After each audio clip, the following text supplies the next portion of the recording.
باشمهندس، التليفون الايفون اللي صلحناه اللي كان جاي فاصل باور، وحضرتك بعد ما خلصته لقيت شاشته مش شغالة. انا كلمت العميل وبلغته بتكلفة تغيير الشاشة، والعميل بيقول ان كده التكلفة عالية قوي، وبيقول لحضرتك رجعله التليفون زي ما كان هو مش عاوز يصلحه. طيب، هو فعلا التكلفة عالية، بس للأسف ما ينفعش أرجع له التليفون زي ما كان. لأن أنا دلوقتي بذلت مجهود في إصلاح التليفون وحطيت قطع غيار في إصلاح التليفون، والتليفون كان جاي فاصل باور، فأنا ما كنتش أقدر أعرف إذا شاشته شغالة ولا لأ. أنا ما عنديش تليفونات أجرب عليها شاشات العملاء قبل ما أشتغل في التليفون. التليفون مش واقع، شاشته مش مكسورة، هو بس الشاشة من جوه الكابل بتاعها مقطوع قطعة بسيطة جدا مش باينة خالص، هو كان موديه في مكان تاني يتصلح. فأنا ما شفتش القطع ده، يعني مش إهمال مني. عطل الشاشة ده أو القطع اللي في الشاشة ده حصل أثناء ما الفني اللي قبل كده كان بيفك التليفون. أخدت الشاشة يعني نقطة كده بسيطة مش باينة، ما تبانش غير تحت الميكروسكوب. أنا ما شفتهاش غير بعد ما صلحت التليفون ولقيت الشاشة مش شغالة، فبصيت عليها تحت الميكروسكوب فبانت.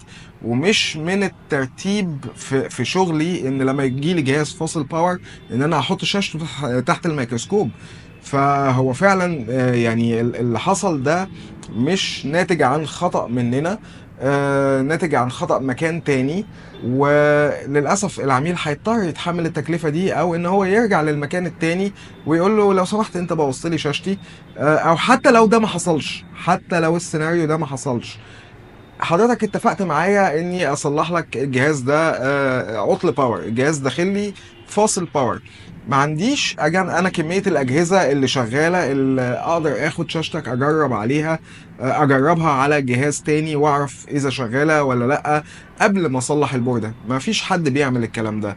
فحضرتك دلوقتي مطلوب منك انك تدفع مقابل اصلاح الجهاز باور. يا ريت تتصلي بيه وتفهميه ان مفيش امكانيه ان احنا نرجع الجهاز زي ما كان، ان انا ارجع الجهاز زي ما كان واشيل القطع اللي انا ركبتها. القطع دي حساسه جدا، ممكن لما اشيلها ما اقدرش استخدمها في اجهزه تانية.